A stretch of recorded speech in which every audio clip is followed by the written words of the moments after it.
नीलातुङ्गस्तनगिरितटे सुप्तमुद्बोध्य कृष्णं पारार्थ्यं स्वं श्रुतिशतशिरःसिद्धमध्यापयन्ति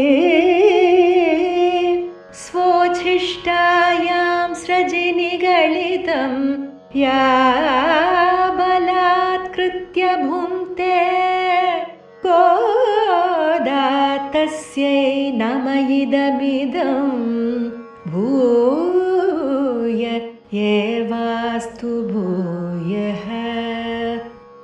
அன்னவயல் புதுவையாண்டாள்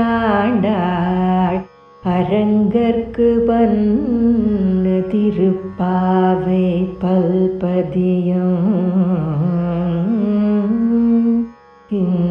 இன்னிசையால் பாடிக் கொடுத்தாள் நற்பாமாலை பூமாலை சூடிக் கொடுத்தாளை சொல்லு சூடிக் கொடுத்த சுடற்கொடிய தொல்பாவை பாடி அருளவல்ல பல்வளையாய்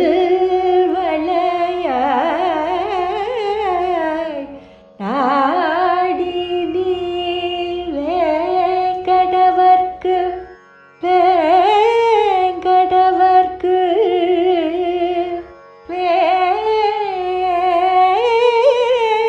வேங்கடவர்க்கு என்னை விதி என்ற மாற்றம் நாம் கடவா வண்ணமே நல்கு.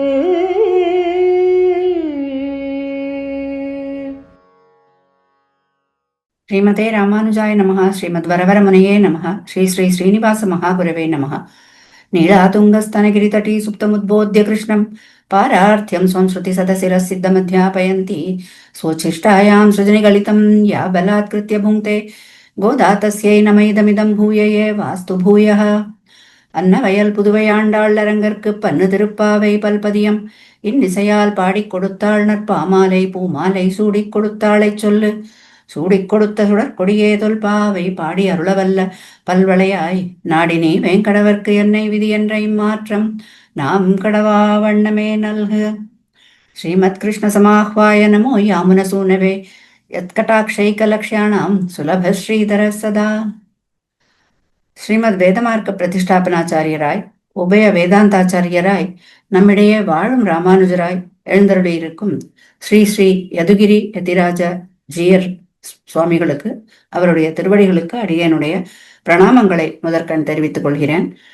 பொருளல்லாத அடியேனை ஒரு பொருளாக்கி இந்த திவ்ய பிரபந்த தாரா என்கிற தொடர் வேள்வியிலே அடியேனுக்கும் ஒரு வாய்ப்பு கொடுத்ததற்கு தலையல்லால் கைமாறிலேன். சூடிக் கொடுத்த சுடற்கொடியாம் நாச்சியார் ஆண்டாள் நாச்சியார் அருளி செய்த திருப்பாவையிலே புள்ளும் சிலம்பினகான் அப்படின்னு தொடங்குற 6வது பாசுரத்துக்கு அந்த பாசுரத்துக்கான அர்த்த விசேஷங்களை இந்த கோஷ்டியிலே பகிரணும் அப்படின்னு அடியனுக்கு இடப்பட்ட நியமனம். அதற்கு அனுகுணமாக அடியனுடைய புத்திக்கும் சக்திக்கும் உட்பட்டு விண்ணப்பம் பண்ண தொடங்குகிறேன். பாதகங்கள் தீர்க்கும் பரமநடி காட்டும் வேதம் அனைத்துக்கும் வித்தாகும் அப்படின்னு போற்றப்படுறது திருப்பாவை அப்படிங்கிற இந்த திவ்ய பிரபந்தம். இதை அருளி செய்த ஆண்டாள் நாச்சியார் மற்ற எல்லா ஆழ்வார்களை காட்டிலும் தனித்துவமான தனிச்சிறப்பாக இருக்கக்கூடியவளாக இருக்கிறாள் அப்படிங்கிறது நம்ம பெரிய பூர்வாச்சாரியர்களுடைய கருத்து. அது எப்படி அப்படிங்கிறதையும் நிறைய அவ அதுல விவரிச்சு சொல்லியிருக்கா. இந்த 12 ஆழ்வார்களுக்குள்ள ஒவ்வொரு ஆழ்வாருக்குமே எல்லாருக்குமே எம்பெருமான் கிட்டதான் பிரேமை காதல் எல்லாமே உண்டு. உருகி உருகி எம்பெருமானையே தான் நினைச்சு எல்லாருமே பாடியிருக்கா அப்படிங்கிறதுல ஒன்றும் யாருக்கும் சந்தேகம் இருக்க முடியாது. ஆனாலும் இந்த 12 ஆழ்வார்களுக்குள்ள 11 ஆழ்வார்கள் எல்லாரும் எம்பெருமானை நினைச்சு பாடினாலும் அதுல பெரியாழ்வார் மட்டும் எம்பெருமானுக்கு ஏதாவது தீங்கு வந்துடுமோ அப்படின்னு ஒரு பயத்தோட ஒரு அஸ்தானே பயத்தோட அவர் பல்லாண்டு பாடினார் எம்பெருமானுக்கு. அதனால அவருக்கு பெரியாழ்வார் என்ற பெயர் நிலைச்சது. அதனால மற்ற ஆழ்வார்களை காட்டிலும் பெரியாழ்வாருக்கு ஒரு தனித்தன்மை உண்டு. அவருடைய திருமகளாக அவதரிச்ச ஆண்டாள் நாச்சியார் வான்போகன் தன்னை இகழ்ந்து இங்கே வந்து பூமி பிராட்டியே இங்க வந்து நமக்கு அவதரிச்சு இந்த திருப்பாவைங்கிற பிரபந்தத்தை அருளியிருக்கா இல்லையா, அவளுக்கு இருக்கக்கூடிய பெருமை, அவளுக்கு இருக்கக்கூடிய ஒரு விலட்சணமான ஒரு தன்மைங்கிறது ரொம்ப உயர்ந்த ஒரு தன்மையாகும். இது எதனால அப்படின்னு கேட்டா, எம்பெருமான் ஒத்தன் தான் புருஷோத்தமன், மற்ற எல்லா ஜீவாத்மாக்களும் ஸ்திரீ பிராயர்கள் அப்படின்னு நம்ம சொல்றோம். அப்படிங்கிறது தான் நம்மளுடைய சித்தாந்தமும் கூட. இந்த 12 ஆழ்வார்களுக்குள்ள 11 ஆழ்வார்கள் ஆண்கள், இவள் ஒருத்தி மட்டுமே பெண். அதுவே இவளுக்கு ஒரு பெரிய பெருமையா இருக்கு. இந்த எல்லா ஆழ்வார்களும் அவளுக்கு வந்து வேட்கையும் காதலும் பெரும் பிரேமையும் பிரீத்தியும் பக்தியும் எல்லாம் அப்படியே பெருகி வழிஞ்சு ஓடும்போது, ஒரு சமயத்துல எம்பெருமானை எப்படியாவது அடைஞ்சிட மாட்டோமா அப்படின்னு ஒரு காதல் வேட்கை இருக்கும். அது நிறைவேறாத போது ஒரு ஆற்றாமை பெருகி, அந்த ஆற்றாமையினால இவாளுக்கு வந்து ஒரு பெண் தன்மை வந்து ஏறிடுறது அவளுக்கு. அந்த அந்த பிரிவு துயர் தாங்காம அவ வந்து ஒரு பெண்ணான பாவனையில பாடுறா. இவாளுக்கு இந்த ஆண்களான இந்த ஆழ்வார்களுக்கு எல்லாமே பெண் தன்மையை ஏறிட்டுக்க வேண்டியிருக்கு. இவ இயல்பிலேயே பெண்ணாக இருக்கிறதுனால இவளுக்கு அந்த நிர்பந்தம் எல்லாம் இல்லாம இவ வந்து பெண்ணாகவே எல்லா பாடல்களையும் அவ பாடியிருக்கா அப்படிங்கிறது இவளுக்கு இருக்கக்கூடிய முதல் விசேஷம். அடுத்ததாக, ஆழ்வார்கள் எல்லாம் இந்த சம்சாரத்துல உழந்துண்டு அப்படியே இங்க இருந்துட்டு வெவ்வேறு இடங்கள்ல எல்லாம் இருந்துட்டு இருந்தவாதான். அவளை எம்பெருமான் தேர்ந்தெடுத்து அவளுக்கு மயர்வர மதிநலம் அளித்தான். அவளுடைய எல்லாரையும் அஜ்ஞான இருள்ல இருந்து அவளை எழுப்பினான். அதுக்கப்புறமா இந்த ஆழ்வார்கள் போய் எம்பெருமானுக்கு திருப்பலி எழுச்சி பாடுறா. ஆண்டாள் அந்த மாதிரி இல்லை. முளைக்கும் போதே திருத்துழாய் எப்படி ஒரு வாசனையோட முளைக்குமோ அது போல பிறக்கும் போதே அவளுக்கு வந்து ஞான பக்தி வைராக்கியம் அப்படிங்கிற ஆத்ம குணங்கள்லாம் நிறைஞ்சவளாக அவ அவதரிச்சா. எம்பெருமான் இடத்துல ஆறாத காதல் கொண்டு அவனுடைய சந்நிதிக்கே போய் உம்பர் கோமானே உறங்காத எழுந்திராய் அப்படின்னு அவனை போய் அவ துயில் எழுப்புறா. அப்படிங்கிறது இது அவளுக்கு இருக்கக்கூடிய இன்னொரு விசேஷம். இதையெல்லாம் மனசுல வச்சுட்டுதான் மாமுனிகள் 5 குடிக்கு ஒரு சந்ததியாய் ஆழ்வார்கள் தம் செயலை வெஞ்சி நிற்கும் தன்மையளாய் அப்படின்னு ரொம்ப அழகா ஒரு பாடல் அருளி செய்திருக்கிறார் தன்னுடைய உபதேச ரத்னமாலை அப்படிங்கிற பிரபந்தத்துல. ஆண்டாள் எப்படி அவதரிச்சான்னு நம்ம எல்லாருக்குமே தெரியும். விஷ்ணு சித்தர் அப்படிங்கிற அந்த பெரியாழ்வார் அவருடைய நந்தவனம், அவர் புஷ்ப கைங்கரியம் பண்ணிட்டு இருக்கார் பெருமாளுக்கு. அந்த நந்தவனத்துல ஒரு திருத்துழாய் பாத்தியில ஒரு சிறு குழந்தையாக ஆண்டாள் அவருக்கு கிடைக்கிறார். ஒரு ரொம்ப அடுத்த வேளை சாப்பாட்டுக்கே இல்லாத ஒரு வறியவன் எப்படி வந்து ஒரு பெரிய நிதி கிடைச்சா எப்படி ஒரு சந்தோஷப்படுவானோ அந்த மாதிரி பெரியாழ்வார் அப்படி ஒரு ஆனந்தத்தோட அந்த குழந்தைய தன்னுடைய இல்லத்துக்கு எடுத்துட்டு போய் அவளை வந்து சீரும் சிறப்புமா சீராட்டி வளர்க்கிறார். அவளுக்கு கோதை அப்படின்னு பெயரிடுறார். சின்ன வயசுலேருந்தே அவளுக்கு ஸ்ரீ விஷ்ணு புராணம், ஸ்ரீமத் பாகவத புராணம் அப்படிங்கிற இடத்துல இருந்தெல்லாம் எல்லா புராணங்களிலிருந்தும் அவளுக்கு நிறைய இதிகாசங்களிலிருந்து அவளுக்கு கதைகளை எல்லாம் சொல்லி கண்ணனுடைய அழகு, கண்ணனுடைய அவதாரத்தை பத்தி, அவனுடைய சேஷ்டிதங்களை எல்லாம் பத்தி அப்படிலாம் நிறைய விவரிச்சு கதைகளா அவளுக்கு சொல்லி சொல்லி சொல்லி அவ மனசுல கண்ணன் மேல ஒரு ரொம்ப ஆறாத காதலை ஏற்படுத்தி விட்டுடுறார். இப்போ ஒரு ஸ்டேஜ் என்ன ஆயிடுது அப்படின்னா, அவளுக்கு கண்ணனை விட்டா தனக்கு வேற யாரும் மணாளனா வர முடியாது அப்படின்னு ஒரு உறுதி அவளுக்கு மனசுல பிறந்துடுறது. மானிடவர்க்கென்று பேச்சப்படில் வாழகில்லேன் அப்படின்னு அவ சொல்லிட்டு, மணந்தால் மாதவனை மணப்பேன், கண்டால் கேசவனைத்தான் காண்பேன் அப்படின்னு ஒரு மனசுக்குள்ள ஒரு சங்கல்பத்தை அவ உருவாக்கிக்கிறாள். இந்த காதலானது அவன் மேல இருக்கக்கூடிய அந்த பிரீத்தியானது அவளுக்கு மேல மேல அதிகரிச்சுட்டே போய் ஒரு ஒரு ஒரு நிலை எந்த மாதிரி ஆயிடுறதுன்னு அவளுக்கு வந்து அந்த இதுக்கு மேல அவனை பிரிஞ்சு அவனை சேராம அவனோட சம்ஸ்லேஷம் இல்லாம இருக்க முடியாது, தரிக்க முடியாது அப்படிங்கிற ஒரு நிலை ஏற்பட்டுடுறது. அப்பதான் என்ன பண்ணினா, என்ன ஒரு உபாயம் பண்ணினா அவனை போய் நம்ம அடைய முடியும், அவனுக்கு கைங்கரியம் பண்ண முடியும் அப்படிங்கிறத யோசிக்க ஆரம்பிக்கிறா. அப்ப 2 விஷயங்கள் அவ ஊர் பெரியவாள்லாம் சொல்லி அவளுக்கு அவளோட கவனத்துக்கு வருது. ஒண்ணு, கண்ணனும் கோபிகைகளுமா ஆய்ப்பாடியில எல்லாரும் இந்த ராசக்கிரீடை பண்ணிட்டு இருக்கும்போது அந்த ராசக்கிரீட அனுபவத்திலேயே அவ்வளவு ஒரு ஆனந்தத்தை அடையறா அந்த பெண்கள்லாம், கோபிக பெண்கள்லாம். அந்த ஆனந்தமானது மிதமிஞ்சி போனதுனால கண்ணனுக்கு ஒரு பயம். இந்த அதீதமான ஆனந்தமும் கூட பிராணஹானி உண்டு அப்படிங்கிறதுனால கண்ணன் அந்த சமயத்துல அங்க இருந்து மறைஞ்சு போயிடுறான். மறைஞ்சு போய் இவாளுக்கு வந்து ஒரு துக்கம் வந்துடுறது. எங்க போயிட்டான் கண்ணனை, எங்க தேடுறதுன்னு அவ தேடின்னு இருக்கிறச்ச எப்படி தரிக்கிறது அப்படிங்கிறதுக்கு அவ கண்ணனை மாதிரி அனுகாரம் பண்ணினா அப்படிங்கிறத கேள்விப்படுறா. அடுத்ததாக, அந்த திருவாய்ப்பாடியில மழை இல்லாமல் பஞ்சம் வரும் போல இருக்கிற ஒரு நிலையில வந்த போது ஊர் பெரியவர்கள்லாம் இந்த பெண்களை, இடைச்சி பெண்களை எல்லாம் கூப்பிட்டு அவளை வந்து நீங்க பாவை நோன்பு நோக்கணும் அப்படின்னு சொன்ன உடனே அதுக்கு கண்ணன் தான் சககாரியாக சாமகிரி எல்லாம் சேகரிச்சு கொடுப்பான், துணைக்கு வருவான் அப்படின்னு எல்லாம் சொல்லி சொன்னதும் அவளும் ரொம்ப சந்தோஷமா நோன்பு நோக்க ஆரம்பிக்கிறா. ஏன்னா இவாளுக்கு வந்து நோன்பு நோக்கணும் அப்படிங்கிறதுல இவாளுக்கு ஒன்றும் ஆசை இல்லை. இவாளுக்கு கண்ணனோட சேரணும். இந்த நோன்புங்கிறது அவளுக்கு ரொம்ப பழ நழுவி பாலில் விழுந்ததுன்னு சொல்லுவோம் இல்லையா, அந்த மாதிரி அவளுக்கு ஒரு வியாஜமாக அது அமைஞ்சு போயிடுத்து. அது ரொம்ப சந்தோஷமா அதை ஏத்துட்டு இந்த நோன்பு நோக்க ஆரம்பிக்கிறா அப்படிங்கிறத இந்த ஆண்டாள் இந்த 2 விஷயத்தையும் கேள்விப்படுறா. இப்ப அந்த மாதிரி நம்ம தரிச்சிருக்கிறதுக்கு இது ஒரு உபாயம் அப்படின்னு தீர்மானம் பண்ணிக்கிறா. இந்த தீர்மானம் பண்ணின்ற உடனேயே தன்னை வந்து ஒரு கோபிகையா பாவிச்சுக்கிறா. தந்த ஸ்ரீவில்லிபுத்தூரே ஒரு திருவாய்ப்பாடியாகவும், அங்க இருக்கக்கூடிய நந்தகோபனுடைய அங்க இருக்கக்கூடிய வடபெரும் கோயில் கோயிலை வந்து நந்த பவனமாகவும், அதுல எழுந்தருளி இருக்கக்கூடிய வடபெருங்கோயிலுடையான ஸ்ரீகிருஷ்ணனாகவும் பாவிச்சுக்கிறா. ஊர் பெண்கள் எல்லாம் இடைச்சி பெண்களாக அவளுக்கு ஒரு பாவனை ஏற்பட்டுடுறது.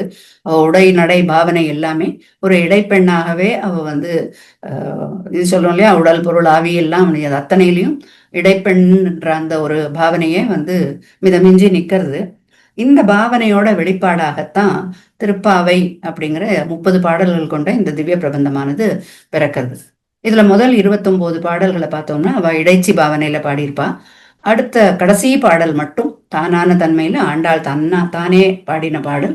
அது ஒரு பலஸ்ருதி, ஒரு பிரபந்தத்துக்கான பலன் சொல்லும் பாடலாக அமைஞ்சிருக்கு. 30 பாடல்களையும் நம்ம பெரியோர்கள்லாம் 5 அப்படின்னு பிரிச்சிருப்பா. ஒவ்வொரு 5 பாடல்களுக்கும் ஒரு தனி சிறப்பு, தனி தாற்பயம் உண்டு. முதல் 5 பாடல்கள் பிரபந்தத்துக்கு ஒரு அவதாரிகை, ஒரு முன்னுரையாக அமைஞ்சிருக்கிறது.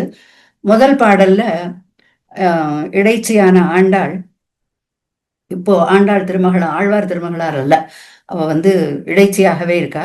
அப்போ தன்னுடைய தோழிகளை எல்லாம் கூப்பிட்டு நோன்புக்கான காலம் ரொம்ப சிறப்பாக கனிஞ்சிருக்கு பத்தியா, முழு நிலவு நாள் மார்கழி மாசம், இந்த மார்கழி நீராட்டத்துக்கு நம்ம போவோம் அப்படின்னு சொல்லி இவ வந்து எல்லாரும் தீர்மானம் பண்ணிக்கிறா. அதை வந்து சொல்றா முதல்ல எல்லாரையும் கூப்பிட்டு.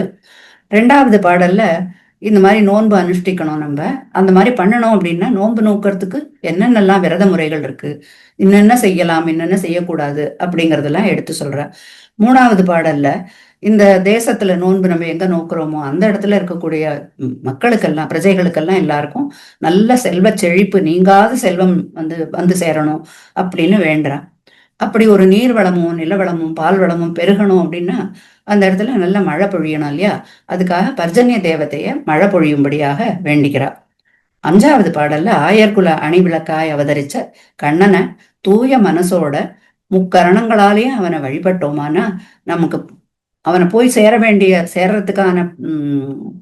சேர்றதுக்கு தடையா இருக்கக்கூடிய பாவங்கள் எல்லாம், நம்மளுடைய வினைகள் எல்லாம் தீயிலிட்ட பஞ்சு போல உருமாஞ்சு போயிடும் அப்படின்னு சொல்லி இந்த நோன்புக்கான முன்னேற்பாடுகள் எல்லாம் பண்ணிட்டு மறுநாள் காலையில விடிகாலத்தால எழுந்துட்டு எல்லாரும் ஒன்னா மார்கழி நீராட்டத்துக்கு போறது அப்படின்னு எல்லாரும் முடிவு பண்ணிக்கிறா. முதல் நாள் இரவே பண்ணிட்டு எல்லாரும் உறங்கறதுக்கு போறா இந்த பெண்கள் எல்லாரும்.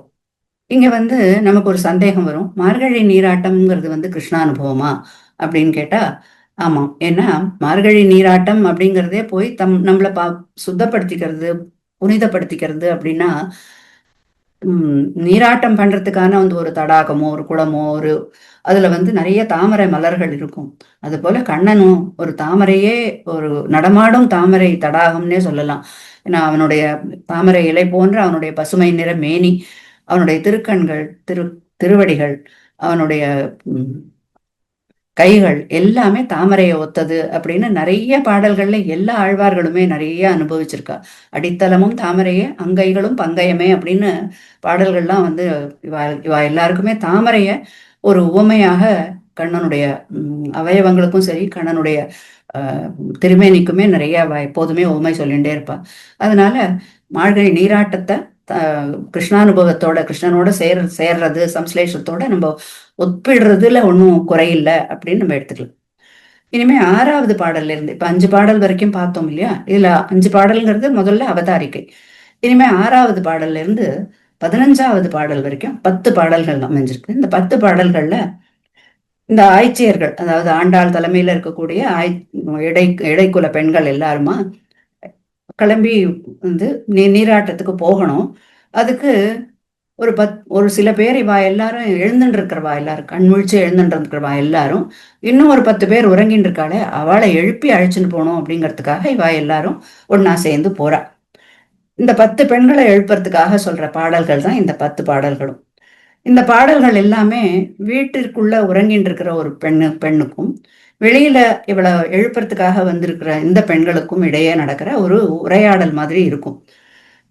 15வது பாடல், அதாவது இந்த 10 பாடல்களுக்குள்ள இருக்கிற 10வது பாடல் எல்லே இளங்கிலியேங்கிற பாடல், அந்த ஒரு பாடல்ல மட்டும்தான் இவாளுக்குள்ள இருக்கிற அந்த சம்பாஷணையானது வியக்தமாக வெளிப்படையாக தெரியும். மற்ற இந்த பாடல்கள் எல்லாம் மற்ற 9 பாடல்கள்லயும் இவா இந்த மாதிரி சம்பாஷணைங்கிறது நமக்கு வந்து வெளிப்படையா தெரியாட்டாலும் இவ ஒரு வார்த்தையும் சொல்லும் போது அதுக்கு அந்த பக்கத்துல இருக்கிறவ என்ன சொல்லியிருப்பா அப்படிங்கிறத நம்ம ஊகிச்சு தெரிஞ்சுக்கிற மாதிரி அப்படிதான் வியாக்கியானமும் அமைஞ்சிருக்கு. ரொம்ப அழகான ரசமான வியாக்கியானங்கள் இந்த இடத்துல எல்லாமே. அவ அந்த பெண்களுக்குள்ள நடக்கிற அந்த உரையாடல், அவ உள்ள இருக்கிறவா என்ன பேசியிருப்பா அப்படிங்கிறத நம்ம ஊகிச்சுக்கிறோம். இந்த பாடல்கள் எல்லாமே திருப்பாவையில் திருப்பள்ளி எழுச்சி அப்படின்னு நம்ம சொல்லலாம். இந்த விஸ்வாமித்திரர் கௌசல்யா சுப்ரஜாராம அப்படின்னு ராமனை துயில் எழுப்புறார். காட்டுக்குள்ள தாடகையை வதம் பண்றதுக்காக கூட்டிட்டு போன இடத்துல ராமரை வந்து எழுப்புறார். தொண்டரடி பொடியாழ்வார் அரங்கனை துயில் எழுப்புறார். ஆண்டாளோ கோபிகை பெண்களை மற்ற தோழிகளை எல்லாரையும் பாகவதர்களை பகவத் பக்தர்களை எல்லாம் துயில் எழுப்புறா அப்படிங்கிறது தான் இங்க வந்து நம்ம பார்க்க வேண்டிய ஒரு விஷயம். பாசுரங்களை 5 பிரிக்கிறோம் அப்படின்னு பார்த்தோம்னா அந்த ரீதியில பார்த்தோம்னா இந்த 10 பாடல்களை 2 5 வருது இல்லையா, அதுல முதல் 5 அடுத்த 5 அப்படின்னு பிரிக்கலாம். அல்லது விடிஞ்சதுக்கு அடையாளம் சொல்லக்கூடிய பாடல்கள் 5, அடையாளம் சொல்லாத பாடல்கள் 5 அப்படின்னு பிரிக்கலாம். 6 7 8 13 14 இந்த 5 பாடல்களும் விடிஞ்சதுக்கு அடையாளம் சொல்ற பாடல்கள். மற்ற 5ம் விடிஞ்சதுக்கான அடையாளத்தை சொல்லாத பாடல்கள்ல வெளிப்படாத ஒரு பாடல்கள் அந்த மற்றதெல்லாம். இப்ப நமக்கு இந்த இடத்துல ஒரு சந்தேகம் வரலாம். இந்த பெண்கள்லாம் எல்லாருக்குமே, இந்த கோபிகை பெண்கள் எல்லாருக்குமே கண்ணன் இடத்துல அசஞ்சலமான ஒரு சமானமான பக்தி தான். இவா எல்லாருக்குமே கண்ணன் இடத்துல பக்தி உண்டு, அசஞ்சலமான பக்தியும் உண்டு, பிரேமையும் உண்டு. அப்படி இருக்கும்போது கண்ணனை போய் அனுபவிக்கிறதுக்கு வேண்டிய இவளுக்கு வந்து ஒரு ஆசை இச்சையும் இருக்கு, அதிகாரமும் இருக்கு, பக்தியும் இருக்கு. போய் அவாவா போய் கண்ணனை போய் சேர வேண்டியது தானே, கண்ணன் இடத்துல போய் அனுபவிக்க வேண்டியது தானே. அவனோட செயற்கைக்கு தனித்தனியா கூட போனாலும் ஒன்றும் தப்பில்லையே, எல்லாரும் ஒன்னா தனித்தனியாவே போகலாமே. எதுக்காக இந்த சரி அப்படி இல்லை, இவா எல்லாரும் விழிச்சுட்டு இருக்கிறவா இருக்கா இல்லையா, முழிச்சுட்டு வந்து எழுந்து வந்தவா, அவ மட்டும் கிளம்பி போனாலும் கூட பரவாயில்லையே, இவா போய் இந்த தூங்கின்னு இருக்கிறவாளை நிர்பந்தப்படுத்தி எழுப்பி அவளை எதுக்காக கூட்டிட்டு போகணும் அப்படின்னு நமக்கு ஒரு கேள்வி வரும் இல்லையா. அந்த கேள்விக்கு பதிலாக நம்ம பூர்வாச்சாரியர்கள்லாம் ரொம்ப அழகான விளக்கங்கள்லாம் கொடுத்துருக்கா. முதல்ல நம்ம ஒண்ணு என்ன புரிஞ்சுக்கணும்னா, உள்ள இருக்கிற பெண்கள்லாம் தூங்கல, உண்மையில அவ தூங்கல. அவெல்லாம் கிருஷ்ணன் அப்படியே தனிமையில அனுபவிச்சுட்டே இருக்கா. அனுபவிச்சு அந்த அனுபவத்துல திளைச்சு போய் மூழ்கி போய் அதுல இருந்து மீள முடியாம அப்படியே அந்த மீளறதுக்கு மனசு இல்லாம அப்படியே அந்த உள்ள படுத்துட்டு இருக்காளே தவிர உண்மையில அவ உறங்கல. அவளுக்கு பொதுவா பகவானிடத்துல ரொம்ப அதீதமான பக்தி இருக்கிறவாளெல்லாம் 4 வகையா பிரிப்பா அப்படின்னு சொல்லிட்டு ஸ்ரீமத் பாகவதத்துல சொல்றது. ஒண்ணு வந்து பாலவத்து அப்படிங்கிறது. பாலவத்து அப்படின்னா ஒரு குழந்தைய போல இங்கேயும் அங்கேயும் குதிக்கிறது, ஓடுறது அப்படின்னு இருக்கிறதெல்லாம் அந்த மாதிரி ஒரு நடத்தை பழக்க வழக்கங்கள் இருக்கும். அடுத்தது இல்ல ஆடும் பாடும் எல்லாம் பண்ணிட்டு இருக்கும். அது என்ன, இந்த குழந்தைக்கே இருக்கக்கூடிய அந்த ஒரு இன்னசென்ஸ் இருக்கும் இல்லையா, அதோட அது பண்றக்கூடிய காரியங்கள்லாம் இருக்கும். அது மாதிரி பகவத் பக்தியில ஆழ்ந்திருக்கிறவாளுக்கும் கூட அந்த குழந்தைய போல ஒரு தன்மையை ஏற்படும் அப்படின்ற. 2வது ஜடவத்து அப்படின்னா ஜடத்தை போல இட்டகால் இட்ட கைகளா இருக்கும்னு ஆழ்வார் பாடியிருக்காரு இல்லையா, அதை போல ஒரு தன் நினைவே இல்லாம ஒரு மயக்க நிலையில எம்பெருமானிடத்துல போய் மூழ்கி கிடக்கிற அந்த ஒரு நிலையும் உண்டு. 3வது ஒரு நிலை என்ன சொல்றான்னா பிசாச்சவத்து அப்படிங்கிற ஒரு பேய் பிடித்தார் போல வேற ஏதோ ஒரு ஜந்து உடம்புக்குள்ள வந்து புகுந்துட்ட மாதிரி இவளுடைய நடத்தை இருக்குமோ, அந்த மாதிரி பிசாச்சவத்து அப்படின்னு. 4வது உன்மத்தம் பிடித்தார் போல, பைத்தியம் பிடிச்சா போல இருப்பா.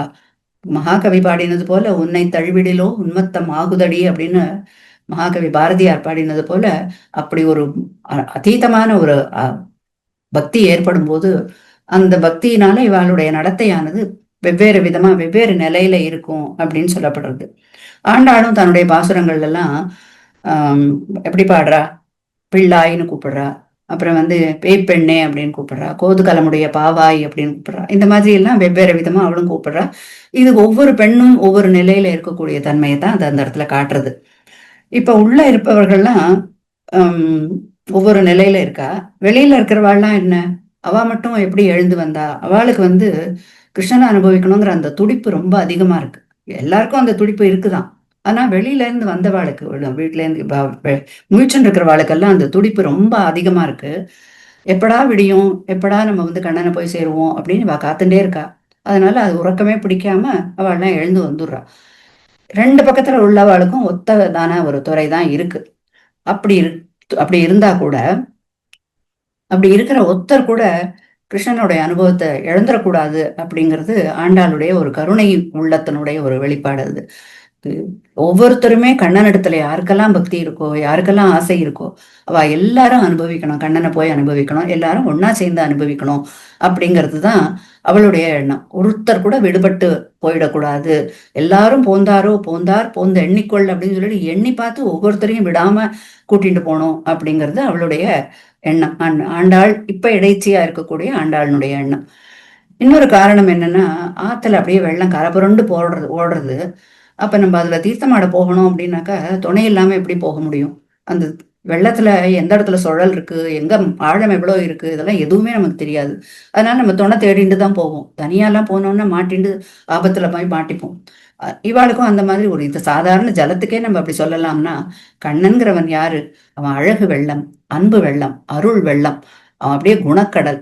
அப்படி இருக்கக்கூடிய அந்த கண்ணனுடைய அனுபவத்துல நம்ம மூழ்கினோம்னா இவாளுக்கு என்ன ஆகும்? காலாழும் நெஞ்சழியும் கண் சுழலும் அப்படின்னு அந்த வெள்ளத்துல திக்கு முக்காடி போய் என்ன பண்றதுன்னு தெரியாம அவளுக்கு ஆயிடும்.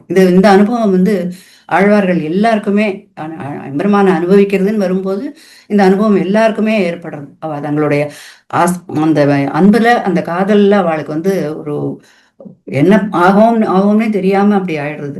உயிர்காத்து ஆட்சைமின் அப்படிங்கிறார் நம்மாழ்வார். செஞ்சொற் கவிகால் உயிர்காத்து ஆட்சைமின், அப்படியே உச்சரை காப்பாத்திக்கோங்க அப்படின்னு சொல்ற மாதிரி இருக்கும் அவரோட. அந்த மாதிரி தவிக்கும் போது நமக்கு பிடிச்சுக்கிறதுக்கு ஒரு தோல் வேணுமே, அதனால எல்லாரையும் கூட்டிட்டு தான் போகணும் அப்படின்னு அந்த ஒரு காரணத்துக்காகவும் இவ எல்லாரையும் அழிச்சுட்டு போறா. அதுக்காக ஒருத்தர் துணை சேர்த்துட்டு போறா அப்படிங்கிறது. இன்னொரு காரணம் என்னன்னா, இனி அது தனியறந்தேல் அப்படிங்கிறது ஒரு வச்சனம், சாஸ்திர வச்சனம் இருக்கு. அதாவது நல்ல போக்கிய வஸ்துவா இருந்தா, ரசமான ஒரு வஸ்துவா இருந்ததுன்னா அதை தனியா நம்ம அனுபவிக்க கூடாது, ருசிக்க கூடாது. அது ரசிக்காது நமக்கு. முதல்ல 4 பேரோட பகிர்ந்துண்டு சாப்பிடும் போதுதான் அதனுடைய ஒரு அனுபவமே தனியானதா இருக்கும். அதனால எல்லாரோடையும் சேர்ந்துதான் நம்ம வந்து ஒரு விஷயத்தை அனுபவிக்கணும் அப்படின்னு சொன்னா. இது சாதாரண லௌகிக விஷயத்துக்கே அந்த மாதிரி ஒரு எல்லாரோடையும் சேர்ந்து அனுபவிக்கணும் அப்படின்னா, கண்ணன்கிறவன் பரம போக்கியமான ஒரு வஸ்து.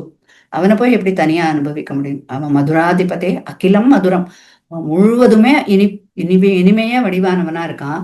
அவனை அனுபவிக்கிறதுக்கு தனியா போய் அனுபவிக்கலாமா? எல்லாரும் ஒன்னா சேர்ந்துதான் அனுபவிக்கணும் அப்படிங்கிறதும் ஒரு காரணத்தினால இவ எல்லாரையும் எழுப்பிண்டு போகணும் அப்படின்னு பாக்குறா.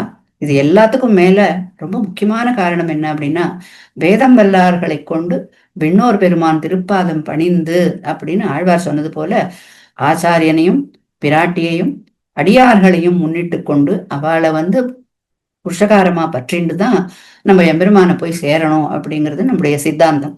அந்த சித்தாந்தம் காரணமாக இவ வந்து எல்லாரையும் கூட்டிட்டு போகணும் அப்படின்னு கேட்கிறா, அப்படின்னு யோசிக்கிறாங்க எல்லாரும். குலசேகர ஆழ்வார் குஷ்யத்தே எஸ்ய நகரே ரங்க யாத்திரா தினே தினே அப்படின்னு ரங்கனை சேவிக்கணும்னு பாரிச்சுட்டே இருக்கார். எதுக்காக? தான் மட்டும் தனியா போய் ரங்கனை அனுபவிக்கணும் அப்படிங்கிறதுக்காகவா? இல்ல, அவருடைய ஒவ்வொரு பாடல்லையும் அவர் எப்படி காட்டுறாரு பாருங்கோ. அணியரங்கன் திருமுற்றத்து அடியார்த்தங்கள் இன்பமிகு பெருங்குழுவு கண்டு யானும் இசைந்துடனே என்று கொலோ இருக்கும் நாளே, அடியவரோடு என்று கொலோ அணுகும் நாளே அப்படின்னு பாடுறார்.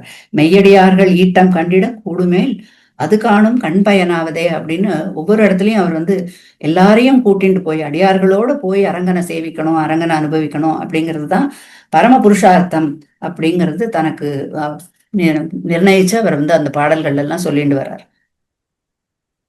அடியவர்களோட கூடித்தான் நம்ம வந்து எம்பெருமான அனுபவிக்க போகணும் அப்படிங்கறத காட்டி தரக்கூடிய வேற 2 சம்பவங்கள் நம்ம ராமாவதாரத்துல பார்க்கலாம்.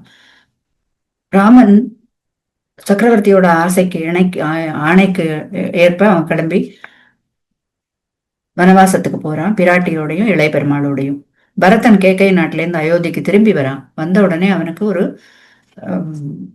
இந்த விஷயம் தெரிய வந்த உடனே போய் திரும்ப சித்திரக்கூடத்துக்கு போய் ராமனை திரும்ப அழைச்சிட்டு வரணும் அயோத்திக்கு அப்படின்னு அவன் மனசுல தீர்மானம் பண்ணிட்டு கிளம்பி போறான்.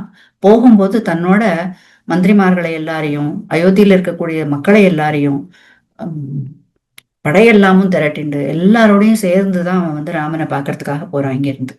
ஏபிஷ்ச சச்சிவை சார்த்தம் சிரசா யாச்சிதோமயா பிராத்து சிஷ்யஸ்ய தாசஸ்ய பிரசாதம் கர்த்தும் அர்ஹசி. தம்பியான தனக்காக இல்லாட்டாலும் இந்த அயோத்தி ஜனங்களுக்காகவானா ராமன் திரும்பி வந்துட மாட்டானா அப்படிங்கிறது பரதாழ்வானுடைய எண்ணம். அது மாதிரி அவன் ராமனை பார்க்கறதுக்கு போகும்போது இவ எல்லாரையும் அவன் கூடத்தான் கழிச்சுன்னு போறான். இன்னொரு சம்பவம் இதே மாதிரி விபீஷண சரணாகத்தியில விபீஷணன் ராவணனுக்கு எவ்வளவு அறிவுரை சொன்னாலும் அவன் கேட்காதபடியினால அவனை விட்டு விலகி எல்லாத்தையும் அங்க இருக்கிற இலங்கையில இருக்கிற எல்லாத்தையும் தன்னுடைய சொத்து எல்லாத்தையும் திறந்துட்டு கடலை தாண்டி ராமனை நோக்கி வந்துடுறான். இங்க வந்ததுமே அவனுக்கு தெரியும் ராமன் சரணாகத வத்சலன் தான் அப்படின்னு. ஆனா நேர ராமன்கிட்ட போகாமல் அங்க கடற்கரையில சுக்ரீவன் இருக்கும்போது சுக்ரீவன் கிட்டையும் அவன் கூட இருக்கக்கூடிய வானர கணங்கள்கிட்டையும் முதல்ல போய் விண்ணப்பம் பண்ணிக்கிறான், விஜாபனம் பண்ணிக்கிறான், என்ன ராமன்கிட்ட போய் சொல்லுங்கோ அப்படின்னு சொல்லிட்டு.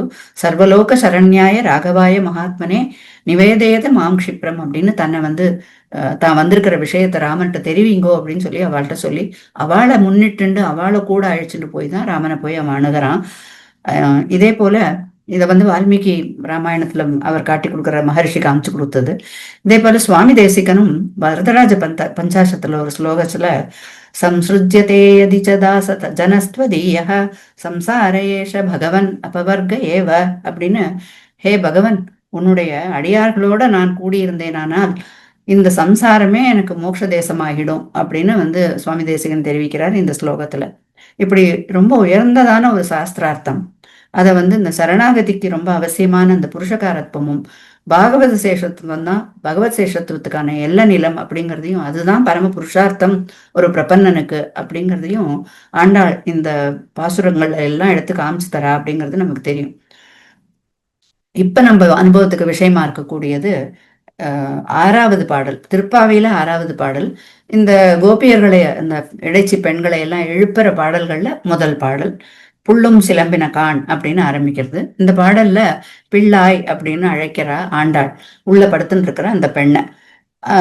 பிள்ளாய் அப்படிங்கிறது பகவத் அனுபவத்துக்கே இவ ரொம்ப புதியவளாக இருக்கா, அவளுக்கு விஷயம் தெரியல. பாகவத அனுபவம் எவ்வளவு இனிமையானது அப்படிங்கிறது அவளுக்கு தெரியல. பகவத் அனுபவத்துக்கே புதியவள்னா பாகவத அனுபவத்தை பத்தி கேட்கவும் வேணுமோ, அவளுக்கு அந்த அந்த இது தெரியாததுனால ஒரு பாலா, ஒரு சிறுமிதான் இவ. எல்லாருமே சின்ன பெண்கள் தான். ஆனா பாலா அப்படின்னு சொல்லும்போது ஒரு விஷயத்துக்கு புதுசா இருக்கும்போது, நம்ம வியாக்கியான கிரந்தங்கள்லாம் நிறைய இடத்துல ஸ்லோகத்துல பாலபோதார்த்தம் அப்படின்னு சொல்லியிருப்பா, பாலர்களுக்கு அறிவுறுத்துவதற்காக அப்படின்னு சொல்லிட்டு. அப்படின்னா அந்த இடத்துல பாலனா அந்த எந்த கிரந்தம் அவ எழுதுறாளோ அதுல இருக்கிற விஷயத்துக்கு அவ அனுபவம் இல்லாத இருக்கிறவா, அதை பத்தின ஞானம் இல்லாத இருக்கிறவா அப்படின்னு அர்த்தமாகும். அது போல இவ பாகவத அனுபவம் அப்படிங்கறத பத்தின ஒரு பிரஜையே இல்லாம ஞானமே இல்லாம இவ இருக்காளே. பகவத் அனுபவத்துக்கே இவ புதுசா இருக்கிறதுனால பாகவத அனுபவம் அவளுக்கு இன்னும் அதனுடைய ருச்சி தெரியல அப்படின்னு சொல்லி அவளை பிள்ளாய் அழைக்கிறா அப்படின்னு இந்த இடத்துல வியாக்கியானத்துல எல்லாம் காட்டி கொடுக்குறா. முதல்ல பாசுர அனுசந்தானத்தை முடிச்சுடுவோம். புள்ளும் சிலம்பின கான் புள்ளரையன் கோயில் வெள்ளை விழிசங்கின் பேரரவம் கேட்டிலையோ பிள்ளாய் எழுந்திராய் பேய் முலை நஞ்சுண்டு கள்ளச்சகடம் கலக்கழிய காலோச்சி வெள்ளத்தரவில் துயிலமர்ந்த வித்தினை உள்ளத்து கொண்டு முனிவர்களும் யோகிகளும் மெல்ல விழுந்து அரியன்ற பேரரவம் உள்ளம் புகுந்து குளிர்ந்தேலோரெம்பாவாய். இந்த பாசுரம் புள்ளும் அப்படின்னு ஆரம்பிக்கிறது. பொதுவாக இந்த உண்மை அப்படிங்கிறது ஒரு சொல்லுல வந்தது அப்படின்னாக்க அது வேற ஒரு வாக்கியத்தினுடைய தொடர்ச்சியா தான் இருக்க முடியும். இப்ப நம்ம ஒரு உதாரணத்துக்கு நம்ம இப்ப சொன்னோம்னா அவரும் சேவா காலத்துக்கு வந்திருந்தார் அப்படின்னு சொன்னோம்னா அது முதல் வாக்கியமா இருக்க முடியாது. வேற ஏதோ ஒரு வாக்கியத்துல, இதுக்கு முந்தின வாக்கியத்துல வேற ஒருத்தரை பத்தி சொல்லி அவர் வந்திருந்தார் இவரும் வந்திருந்தார் அப்படின்னு சொல்றது, அவர் வந்திருந்தார் அவரும் வந்திருந்தார் அப்படின்னு சொல்றதுல வித்தியாசம் இருக்கு இல்லையா? அது போல இப்ப புள்ளும் சிலம்பினகான் அப்படின்னு அந்த இடத்துல உண்மை வருது அப்படின்னாக்க முதலே அடியன் விண்ணப்பிச்சிருந்த மாதிரி இந்த பாடல்கள் எல்லாமே ஒரு உரையாடல் பாணியில அமைஞ்சிருக்கும். ஸோ இப்போ வெளியில இருக்கிறவாளும் உள்ள இருக்கிறவாளும் பேசிக்கிற மாதிரி இருக்கும். இப்போ அப்ப இந்த புள்ளும் சிலம்பினகான்னு இங்க வெளியில இருக்கிறவாள்லாம் சொல்றதுக்கு முன்னாடி இவா 2 பேருக்குள்ள ஏதோ ஒரு சம்பாஷணை ஒண்ணு நடந்திருக்கு. அது என்ன சம்பாஷணை அப்படின்னு கேட்டா, ஆண்டாள் தோழிகளோட எல்லாரோடையும் வந்து வாசல்ல வந்து நிக்கிறா. அந்த வீட்டு வாசல்ல நின்னுட்டு, நீங்க வந்து எல்லாரும் நாங்க எல்லாரும் எழுந்து வந்துட்டோம். நாளைக்கு மறுநாள் கார்த்தால எழுந்து நம்ம நீராட்டத்துக்கு போகணும்னு முடிவு பண்ணி, நோன்பு நோக்கத்துக்கு போகணும்னு எல்லாம் தீர்மானம் பண்ணிட்டு தானே எல்லாரும் உறங்க போனோம். அதிகாலையில எழுந்து போகணும்னு முடிவு பண்ணோமே இல்லையா? இப்ப நாங்கெல்லாம் எழுந்து வந்துட்டோமே, எழுந்து வரேன்னு சொல்லி நீ தூங்கலாமா? இந்த மாதிரி எழுந்திரு பெண்ணே அப்படின்னு உள்ள இருக்கிறவள் கேட்கிறா. அப்ப இவ சொல்றா, விடியவே இல்லை இன்னும், அதுக்குள்ள எதுக்கு என்ன வந்து எழுப்புறீங்கோ அப்படின்னு வந்து கேட்கிறா. அப்ப அவ வந்து சொல்றா, இல்ல இல்ல பாரு, விடிஞ்சுடுத்து பாரு அப்படின்னு சொல்றா. அப்ப வந்து அவ உள்ள இருக்கிறவ கேட்கிறா, விடிஞ்சுடுத்துங்கிறதுக்கு என்ன அடையாளம் சொல்லுங்கோ அப்படிங்கிறா. இதோ நாங்கள்லாம் எழுந்து வந்திருக்கோமே, கண் விழிச்சு எழுந்து தயாராகி வந்திருக்கோமே நாங்கள்லாம், அந்த அடையாளம் போதாதா அப்படின்னு வெளியில இருக்கிறவா சொன்ன உடனே அவ சொல்றா, உள்ள இருக்கிறவ சொல்றா, நீங்கெல்லாம் எங்க தூங்கினேள்? முதல்ல தூங்காமையே இருந்துட்டு எப்படா விடியும்னு காத்துட்டு இருந்தேள். இது விடியறதுக்கு முன்னாடி எழுந்து வந்து என்ன எழுப்புறதுக்கு வந்துட்டாளே. கண்ணார கண்டு கழிவதோர் காதலுற்றார்க்கும் உண்டோ கண்கள் தூஞ்சுதலே அப்படிங்கிற மாதிரி நீங்கெல்லாம் தூங்கவே இல்லையே அப்படிங்கிறச்ச, எப்படி நீங்க வந்து அது எப்படி விடிஞ்சதுக்கு அடையாளமா எடுத்துக்க முடியும்? அது முடியாது. வேற அடையாளம் இருந்தா சொல்லுங்கோ அப்படின்னு இவ கேட்ட உடனே அப்ப ஆண்டாள் சொல்றா, புள்ளும் சிலம்பினகான், நாங்க மட்டும் எழுந்து வரலமா, இந்த புல்கள்லாம் கூட, இந்த பட்சிகள்லாம் கூட எழுந்துடுத்து பாரு. விடியறதுக்கு பொதுவா விடிய கார்த்தால பட்சிகள்லாம் எழுந்து இரை தேட போகும் அப்படிங்கிறது பொதுவான ஒரு விஷயம் தானே. அதனால இந்த பட்சிகள்லாம் கூட எழுந்துடுத்து பாரு, எழுந்து எப்படி சத்தம் போட்டுண்டே எல்லாம் இரை தேடுறதுக்கோசரம் எப்படி கிளம்பி போறது பாரு நீ அப்படின்னு இவ வந்து ஆண்டாள் அந்த பெண்ணை பார்த்து சொல்ல, இவ வந்து ஆஹ் அந்த பறவைகளுக்கெல்லாம் உம் பறவைகளுக்கெல்லாம் கொஞ்சம் ஞானமும் குறைச்சல், நம்மள எல்லாம் விட அறிவுல குறைச்சல் நம்ம சொல்றோம். அந்த மாதிரியான அந்த அந்த பறவைகளே கூட விடிஞ்சொடுத்த உணர்ந்துண்டு எழுந்துடுத்து பத்தியா, அப்படி இருக்கிறச்ச நீ வந்து எழுந்திருக்க வேண்டாமாமா அப்படின்னு இவளை வந்து கேட்கறா. அப்ப இவ சொல்றா, இந்த பறவைகள்லாம், அந்த பறவைகளும் நீ தூங்கியிருக்காது, நீங்க எங்கேயாவது தூங்க விட்டுருப்பேளா அப்படின்னு. நீங்க வந்து நீங்க இருக்கிற மாதிரி நிறைய உங்களை எல்லாம் அந்த பறவைகளும் ஆக்கி வச்சிருக்கேள். நீங்க இருக்கிற ஊர்ல பறவைகளுக்கும் உறக்கமே கிடையாதே. ஊரும் நாடும் உலகமும் தன்னை போல் அவனுடைய பேரும் தார்களுமே பிதற்ற அப்படிங்கிற மாதிரி அந்த பறவைகளை கூட நீங்க உங்களை மாதிரியே ஆக்கி வச்சிருக்க. எப்படி நீங்க தூங்கலையோ அது மாதிரி அந்த பறவைகளும் தூங்கவே இல்லையே அப்படின்னு இவ வந்து பதில் சொல்றா. இந்த இடத்துல பிள்ளை பிள்ளை ஆழ்வான் அப்படிங்கிறவருடைய ஒரு வார்த்தை ரொம்ப சுவாரஸ்யமான ஒரு வார்த்தை. அதுல வந்து அவர் சொல்லியிருப்பார், சத்துவகுணத்துக்கு ஒரு ஊற்றுவாயா இருக்கக்கூடியது இந்த விடியற்கால வேலை, நம்மளுடைய சத்துவகுணத்தை வளர்த்து கொடுக்கக்கூடிய கால வேலை. அந்த கால வேலை பகவானை போய் நம்ம தரிசிக்கிறதுக்கு, அவனை போய் அணுகிறதுக்கெல்லாம் ரொம்ப உச்சிதமான காலம் அப்படிங்கிறத, இந்த விடியற்காலை வந்துடுத்து அப்படிங்கிறத நமக்கு உணர்த்துறதே இந்த பட்சிகள் தான்.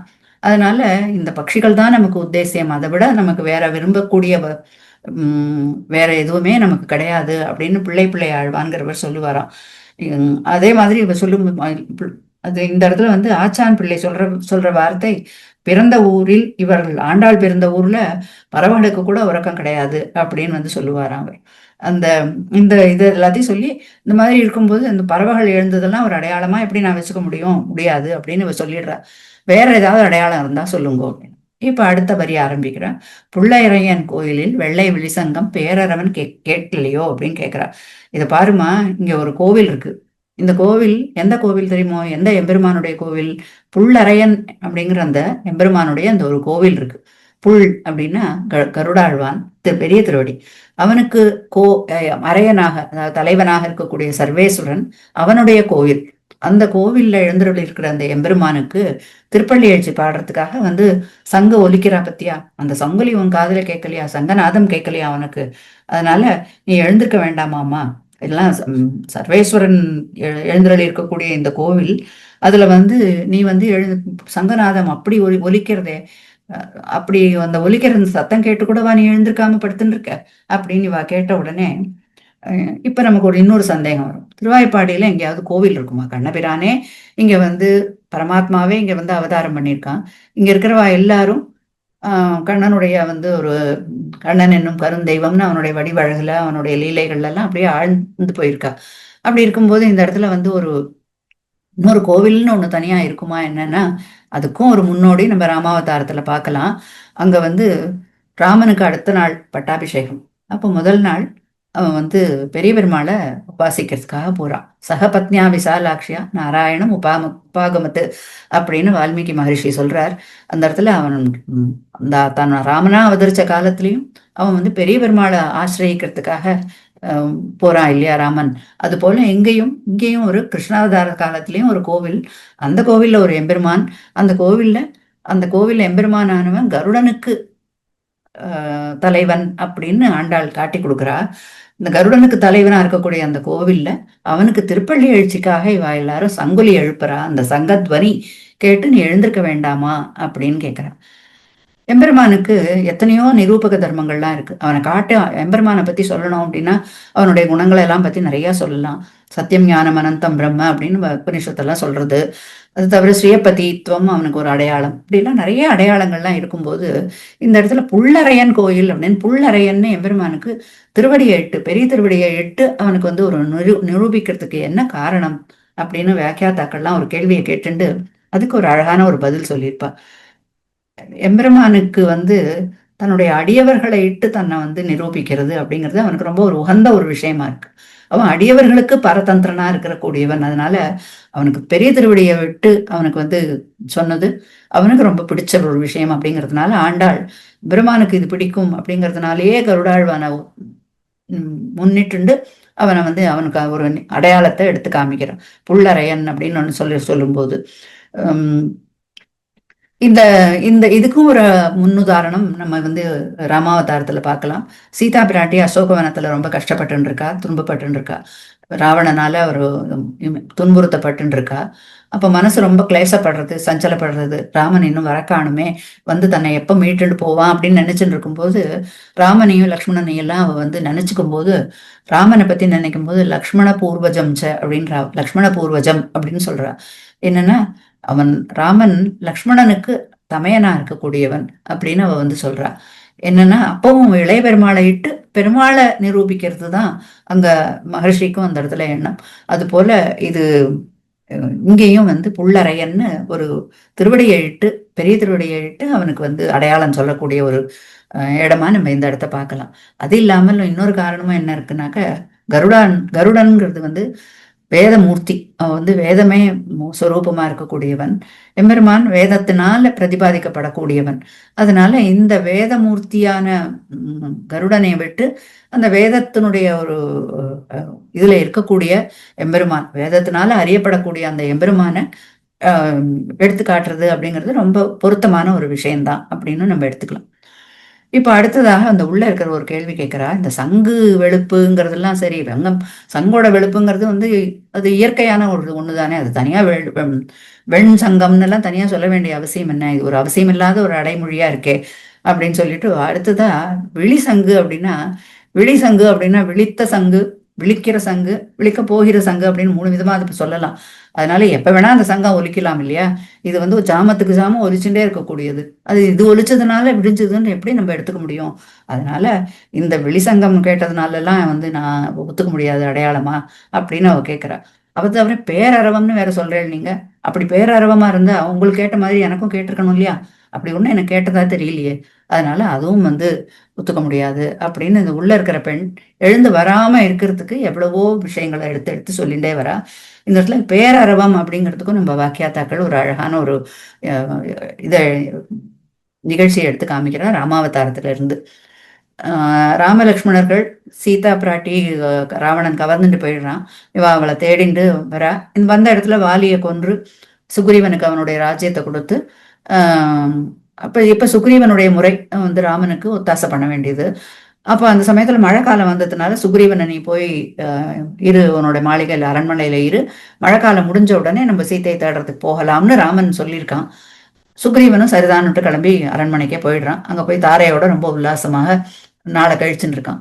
மழை காலம் முடிஞ்சுடுத்து, ஆனா இன்னும் கிளம்பி வரலன்னு உடனே ராமனுக்கு கோபம் வருது. லக்ஷ்மணனை அனுப்பி சுக்ரீவன் அழைச்சுன்னு வர சொல்றான். அதனால லக்ஷ்மணன் கிளம்பி அங்கேருந்து போறான். அரண்மனை வாசல்ல போய் நின்றுட்டு தன்னுடைய வில்ல நல்லா நாணேற்றி, நல்லா முறுக்கி நாணேற்றி டங்குன்னு ஒரு சத்தம் வந்து அந்த வில்ல நின்று ஏற்படுறது. அது ஒரு பேரரவம். அந்த சத்தத்தை கேட்ட உடனே சப்த நாடியும் சுக்ரீவனுக்கு ஒடுங்கி போயிடுதான். அந்த அளவுக்கு பயம், நடுநடுங்கி போயிட்டான் அவன். இந்த சத்தம் அந்த வில்லினுடைய சத்தம் கேட்டதுமே அப்படி ஆயிடுது. எப்படி பாஞ்சஜன்யத்தை கிருஷ்ணன் குருக்ஷேத்திர யுத்தத்துல ஊதின உடனே கௌரவர்களுக்கெல்லாம் கதி கலங்கி போச்சோ, அது போல இங்கேயும் அந்த மாதிரி ஆச்சு அப்படின்னு இந்த பேரரவம்ங்கிற வார்த்தைக்கு நம்ம ஆச்சாரியாலாம் அதுல இருந்து எடுத்து காமிச்சிருப்பா. அதுக்கப்புறம் இவ சொல்றா, பிள்ளை இவ இப்படி எல்லாம் அந்த எந்த அடையாளம் சொன்னாலும் ஒத்துக்க மாட்டேங்கிறா, இணங்க மாட்டேங்கிறாளே, இப்படி இப்படி இருக்காளே, இவளுக்கு ருச்சி தெரியலையே அப்படின்னு சொல்லி, பிள்ளாய் எழுந்திராய், இப்படி பகவத் அனுபவத்துக்கு புதுசா இருக்கியே, அடியவர்களோட கூடி இருக்கிறது தானே நீ நீ பண்ண வேண்டியது. அப்பதானே இந்த பகவத் அனுபவத்துக்கே ஒரு பூரணத்துவமே கிடைக்கும். அதனால நீ எழுந்து வாமா, உன்னோட வடிவை பார்க்கறதுக்கு நாங்க எவ்வளவோ ஆசையா இருக்கோம். அது போல நீயும் எங்களோட வடிவத்தெல்லாம் பார்க்க வேண்டாமா, எழுந்து வாமா அப்படின்னு இவ சொல்ற. அப்ப அந்த உள்ள இருக்கிற பெண்ணு கேட்கிறா, உங்களை எல்லாம் யார் எழுப்பினா, நீங்க எப்படி எழுந்து வந்தேள் அப்படின்னு கேட்கிறா. அப்ப இவளுக்கு அடையாளம் மட்டும் சொன்னா போராது. இப்ப குலசேகர ஆழ்வாருக்கு ராமா சரித்திரத்தை கேட்கும்போது, ராமனுக்கு ஒரு ஆபத்து அப்படின்னு உடனே அவர் உடனே பட திரட்டிண்டு கிளம்பி போகணும், அது எந்த காலத்திலயோ நடந்ததுங்கிற அந்த ஒரு இது இல்லாம அந்த அளவுக்கு அவர் பக்தியில மூழ்கி இருந்தார் இல்லையா. அது போல இவளுக்கும் கிருஷ்ணாவதாரத்துல அவனுக்கு ஏற்பட்ட இந்த ஆபத்துக்களை எல்லாம் சொன்னா ஒருவேளை கொஞ்சம் இவ எழுந்து வந்துருவாளோ அப்படின்னு ஒரு எண்ணத்துல இவ என்ன சொல்றா, கண்ணனுக்கு என்னெல்லாம் அபாயம் ஏற்பட்டது. ஒரு சிறு குழந்தை, பச்சளம் குழந்தை அப்படி பிறந்திருக்கான், கோகுலத்துல அவன் இருக்கான். அந்த இருக்கிற இடத்துல அவனுக்கு இந்த பூதனைன்னு ஒரு அரக்கி வரா பாரு அப்படின்னு அவ சொல்றா. பேய்முலை நஞ்சுண்டு அப்படிங்கிற வார்த்தைக்கு இவ பூதனைங்கிற ஒரு அரக்கி, கம்சன் ஏவி விட்டுருக்கான் அவளை. அவ அங்க இருந்து கிளம்பி வரா. பயங்கரமான உருவம் உடையவதான், அரக்கி தானே. அப்படி அந்த மாதிரி வரவோ தன்னுடைய மார்புல மார்பு காம்புல முளைக்காம்புல எல்லாம் விஷத்தை தடவிண்டு கண்ணனுக்கு பால் ஊட்டணும் அப்படின்னு நினைச்சுன்னு வரா. ஆனா இப்படி அரக்கியா வந்தா எப்படி உள்ள விடுவா. அதனால இவ தன்னை ஒரு தாயை போல, ஒரு பேயானவள் ஒரு தாயை போல தன்னை உருமாத்திண்டு அங்கேருந்து வரா. கண்ணன் இடத்துல அவனுக்கு பாலை கொடுக்கணும்னு கண்ணன் உடனே அவளுடைய மடியில, தன் தாய் மடியில படுத்திருக்கிற மாதிரியே நினைச்சுட்டு அவ மடியில படுத்துண்டு அவளுடைய மார்பில் இருக்கிற பாலையும் உறிஞ்சி விஷத்தையும் உறிஞ்சி அவளுடைய உயிரையும் உறிஞ்சி எடுத்தான். அப்படி ஒரு பேய்முலை நஞ்சு உண்டு. அவன் உண்டது பாலை மட்டும் இல்ல, விஷத்தை மட்டும் இல்ல, அவளோட உயிரையும் சேர்த்து உண்டான் அப்படிங்கிறத இந்த இடத்துல இந்த வார்த்தைகள்ல சொல்லி அந்த விஷயத்த அவளுக்கு சொல்றாவா. சொல்லிட்டு இன்னொரு ஆபத்து விழுந்ததே அவனுக்கு தெரியுமோ, இந்த மாதிரி கண்ணன் பெருத்த இது பண்ணின உடனே உறிஞ்சி இது பண்ணின உடனே அந்த அரக்கியானவள் பெருத்த ஓசையோட அவளோட பயங்கரமான உருவத்தோடய கீழே விழுந்துடுறா. அதுக்கப்புறம் இன்னொரு விருத்தாந்தத்தை பத்தி இவ சொல்ல ஆரம்பிக்கிறா. ஒரு வண்டிக்கு கீழே ஒரு தூளியை கட்டி அதுல கண்ணனை குழந்தைய விட்டுருக்கா. அப்ப இந்த சகடா ரெண்டு பக்கத்துலயும் சக்கரம் இருக்கு. சரி, அதுக்கு ஆவல் இருக்கும் அப்படின்னு நினைச்சுட்டு இவெல்லாம் வேற காரியமா இருந்துட்டு இருக்கா. அப்ப அந்த சமயத்துல அந்த சக்கரத்துக்குள்ள ஒரு அசுரன் ஏவி விட்டுருக்கான், கம்சன். அந்த சக்கரத்துல இருக்கான் அந்த சகடாசுரன்கிறவன். அவன் உடனே அந்த அந்த சகடாசுரன்கிறவன் அந்த வண்டியில இருந்து இது பண்ணி தன்னை குழந்தை மேல விழுந்தோமானா அவன் குழந்தை செத்து போயிடும் அப்படின்னு நினைச்சுட்டு பண்றான் சகடாசுரன். அப்ப அந்த சமயத்துல கண்ணனுக்கு இவன் சர்வஜனா இருக்கிறவன், இவனுக்கு தெரியாதா இவன் என்ன பண்ண போறான்னுட்டு உடனே கையை காலை பாலுக்கு அழற மாதிரி கையை காலை உதைக்கிறான். அந்த கால் உதப்பட்டு அந்த சகடம் சின்ன பின்னமாகி அப்படியே சுக்கு நூறா உடைஞ்சு போய் அந்த அசுரனும் அங்கேயே விழுந்து மடிஞ்சு போயிடுறான். கள்ளச்சகடம் கலக்கழிய காலோச்சி அப்படிங்கிற ஆண்டாள் அந்த இடத்துல கள்ளச்சகடமா. ஏன்னா அது சாதாரண சகடம் இல்லை, வஞ்சனையே உருவான அந்த சகடம் அது. அதனால அந்த கள்ளச்சகடத்தை காலால ஒரு எட்டி உதைச்சதுல அந்த சகடமானது அப்படியே சுக்கு நூறா உடஞ்சு போயிடுது அப்படின்னு அந்த அந்த செயலை பத்தியும் சொல்றா. பொய்கை ஆழ்வார் ரொம்ப அழகா இந்த இடத்துல தழும்பிருந்த தாழ் சகடம் சாடி அப்படின்னு அந்த அந்த பாடல்ல அனுபவிச்சிருப்பார். கோதண்டத்தை பிடிச்சதுனால ராமனுடைய கை, வில்ல பிடிச்சதுனால கைகள்ல தழும்பு, சகடத்தை உதைச்சதுனால அவன் கால்கள்ல தழும்பு அப்படின்னு அந்த பாடல்ல அனுபவிச்சிருப்பார். நம்மாழ்வாரும் ஊர்ந்த சகடம் உதைத்த பாதத்தன் அப்படின்னு அனுபவிச்சிருப்பார் இந்த இந்த விருத்தாந்தத்தை பத்தி. ரொம்ப அழகான ஒரு இது. சரி, இப்படியெல்லாம் இந்த மாதிரி கண்ணனுக்கு இப்படியெல்லாம் ஒரு நேர்ந்தது பத்தியா, இப்படி அவன் எந்த மாதிரியான வீர செயல்கள்லாம் பண்ணியிருக்கான் அப்படிங்கிறதெல்லாம் சொன்னாமானாலாம் அப்போவானே இவ எழுந்து வருவாளோ அப்படின்னு நினைச்சுட்டு இவ சொல்றா. ஆனா அப்படியும் அவள்கிட்டேருந்து ஒன்றும் எந்த விதமான ஒரு மாற்றமும் இல்லை. அப்ப சொல்ல ஆரம்பிக்கிறா. அடுத்ததாக, வெள்ளத்தரவில் துயிலமர்ந்த வித்தினை. இப்ப இங்க அவதாரம் பண்ணியிருக்கும் போது தானே இந்த மாதிரி எல்லாம் ஆபத்துக்கள்லாம் இருந்தது. இப்படியெல்லாம் ஆபத்துக்கள் எதுவுமே இல்லாத ஒரு இடமும் இருக்கு தெரியுமோ, அந்த இடம் தான் திருப்பார்கடல். அந்த திருப்பார்கடல்ல திருவனந்தாழ்வானுடைய மடியில எம்பெருமான் சயனிச்சுன்னு இருக்கான். எப்படி சயனிச்சுன்னு இருக்கான்னா, வெள்ளத்து அரவில், அரவுங்கிறது என்ன? திருவனந்தாழ்வான் என்கிற அப்படின்ற அந்த ஆதிசேஷன், இந்த ஆதிசேஷனுடைய மடியில எம்பெருமான் சயனிச்சுன்னு இருக்கான். அந்த அந்த அனந்தாழ்வானுடைய திருவனந்தாழ்வானுடைய அணை, அந்த பள்ளி மெத்தையானது அவ்வளோ மென்மையாகவும் குளிர்த்தியாகவும் வாசனையாகவும் இருக்கக்கூடிய ஒரு இடம். அதுல இவன் வந்து கண் வளர்றான். இந்த ஜகத்துக்கெல்லாம் காரணபூதனாக இருக்கக்கூடிய இந்த எம்பெருமான் வித்து அப்படிங்கிறான். ஜகத்துக்கெல்லாம் காரணமா இருக்கக்கூடிய, அவதாரத்துக்கெல்லாம் மூலஸ்தானமா இருக்கக்கூடிய திருப்பார்கடல், அந்த இடத்துல அவன் வந்து கண் வளர்ந்துட்டு இருக்கான் அப்படிங்கிறது. அந்த திருவனந்தாழ்வான்கிறவன் சேஷர்களுக்கெல்லாம், எல்லா சேஷ பூதர்களுக்கும் அவன் தான் தலைவன், ஆதிசேஷன். அதனால அப்படி ஒரு தொண்டு பண்ணக்கூடிய, கைங்கரியம் பண்ணக்கூடிய திருவனந்தாழ்வான். எங்கேயாவது இங்க ஆபத்துங்கிறது ஒண்ணும் கிடையாது திருப்பார்கடல்ல. ஆனாலும் அவ்வளவு ஜாகிரதையா இருந்துட்டு அங்க ஆரவாரம் அது கேட்டு அழல் உமிழும் அரவு அப்படிங்கிறார் ஆழ்வார் அந்த இடத்துல. அப்படி ஒரு ஜாகிரதையோட அவனை வந்து காத்துண்டு பாதுகாத்துண்டு இருப்பாராம் அந்த திருவனந்தாழ்வார். அதனால அந்த இடத்துல ஆபத்தில்லாத ஒரு இடத்துல கண் வளர்ந்துட்டு இருக்கான். யோக நித்ரை பண்ணிட்டு இருக்கான். நித்ரைனா தூக்கம் தான். ஆனா நமக்கெல்லாம் ரஜஸ்தமஸ் குணங்கள்னால வரக்கூடியது தூக்கம். ஆனா எம்பெருமானுக்கு ஜெகத் ரக்ஷண சிந்தை பண்ணிட்டு இருக்கான். அரிதுயில் அப்படின்னு தமிழ்ல ரொம்ப அந்த மாதிரி வந்து அந்த மாதிரி அவன் படுத்துட்டு இருக்கான் அந்த இடத்துல. அந்த ஒரு எம்பெருமான உள்ளத்து கொண்டு முனிவர்களும் யோகிகளும், அந்த முனிவர்கள் யோகிகள் அப்படிங்கிற எல்லாரும் இந்த எம்பெருமான எப்படி அந்த திருப்பார்கடல்ல இருக்கக்கூடிய அந்த எம்பெருமானை மனசுல அப்படியே தியானிச்சுட்டு இருக்காளாம் இந்த முனிவர்களும் யோகிகளும். அரவத்தமிழியனோடும் அழகிய பார்க்கடலோடும் அரவிந்த பாவையும் தானும் அகம்படி வந்து புகுந்து அப்படின்னு, பனிக்கடலில் பள்ளிகோளை பழக விட்டு ஓடி வந்தேன் மனக்கடலில் வாழவல்ல மாயமனால நம்பி அப்படிங்கிறார பெரியாழ்வார் இந்த இடத்துல. இந்த மாதிரி வந்து இந்த எம்பெருமானவன் பார்க்கடலோடையும் அங்க இருக்கிற அனந்தாழ்வானோடையும் பிராட்டியோடையும் எல்லாரோடையும் சேர்ந்து மனசுல வந்து புகுந்துட்டு இருந்துட்டு இருக்கான்.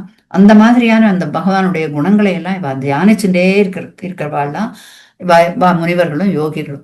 இந்த முனிவர்கள் யோகிகள் இவாளுக்குள்ள என்னன்னா மனநசீலகா முனிகி அப்படின்னு சொல்லுவா. இவன் வந்து எப்போதும் அனவரத்தமும் எம்பெருமானையே தியானம் பண்ணிட்டு இருக்கிறவா இந்த முனிவர்கள்.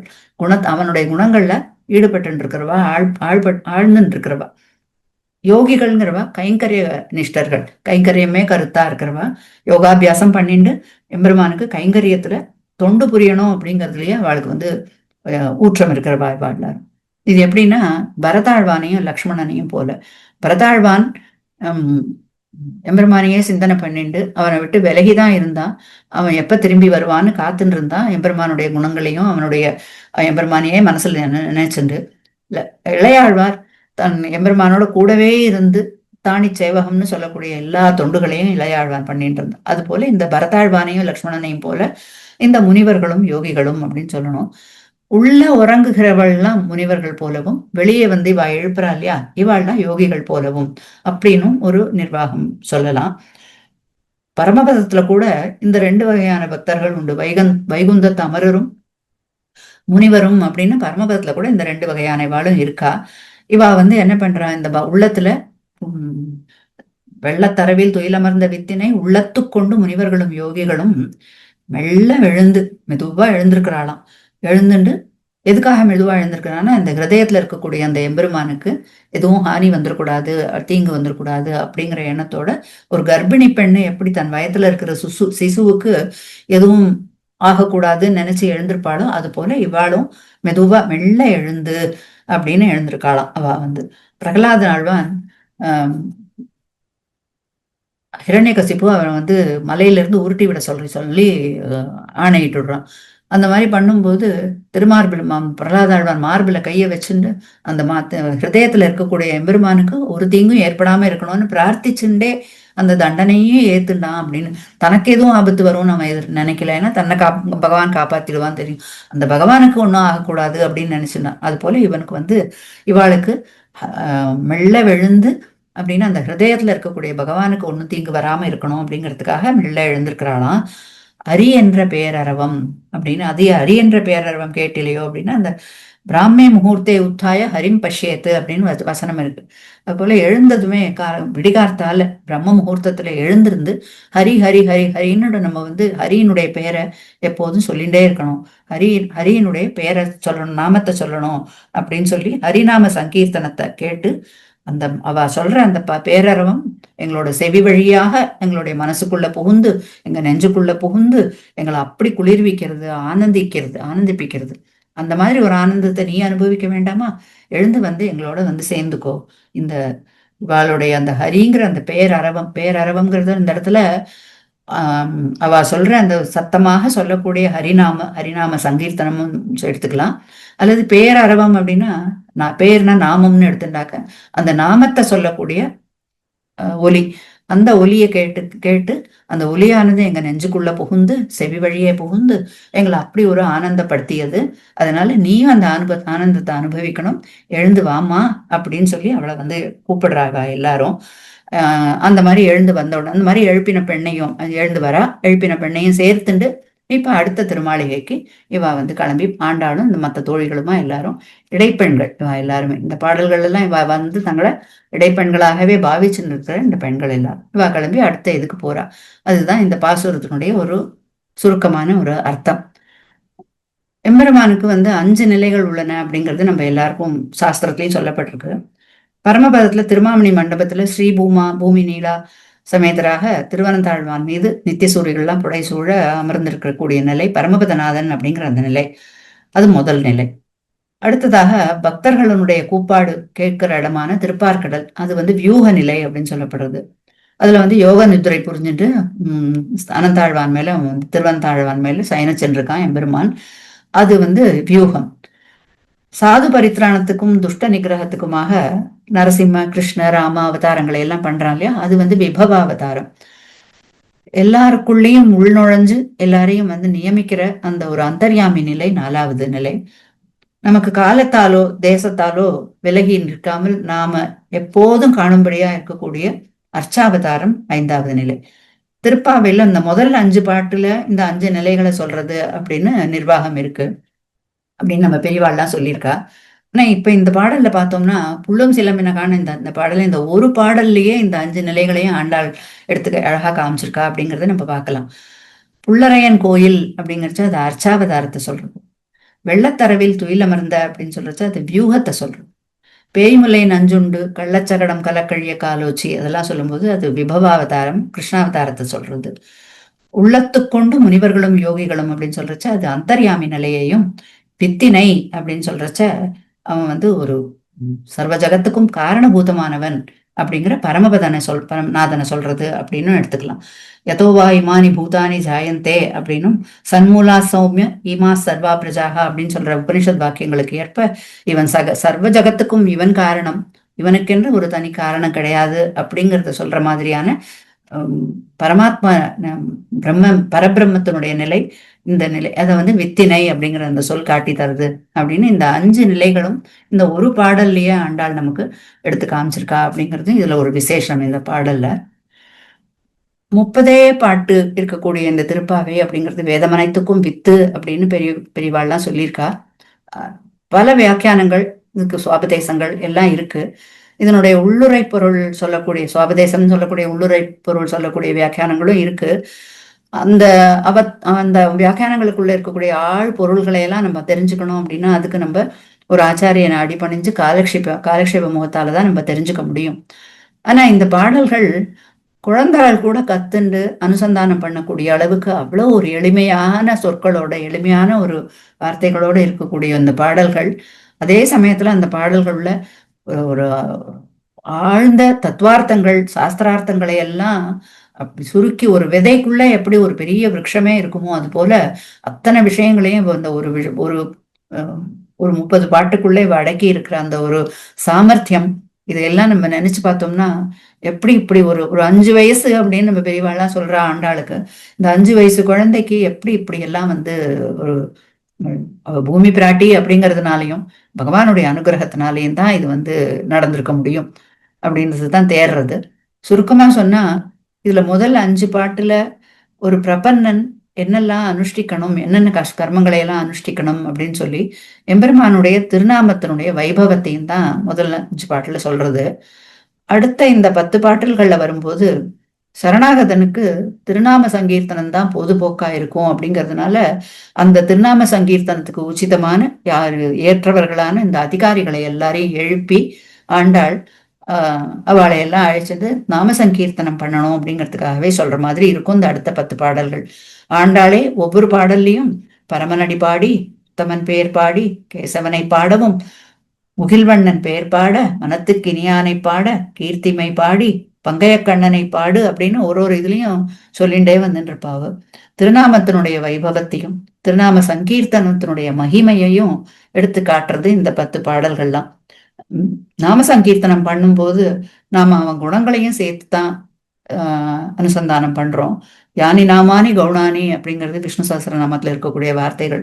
அது போல அவனுடைய ஒவ்வொரு திருநாமமே அவனுடைய குணங்களை சொல்றது அப்படிங்கிறதுனால அவனுடைய நாம சங்கீர்த்தனத்துக்கு ஒரு எடுத்துக்காட்டாக இந்த பாடல்கள் அமைஞ்சிருக்கு அப்படிங்கிறத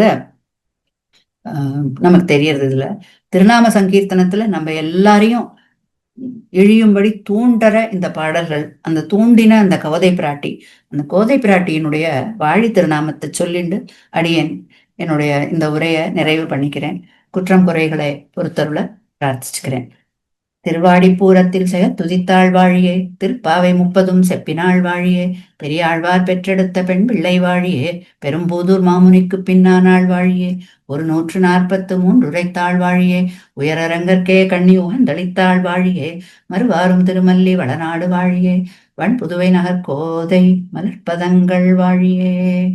அடியே ஸ்ரீமதே ராமானுஜாய நமஹ.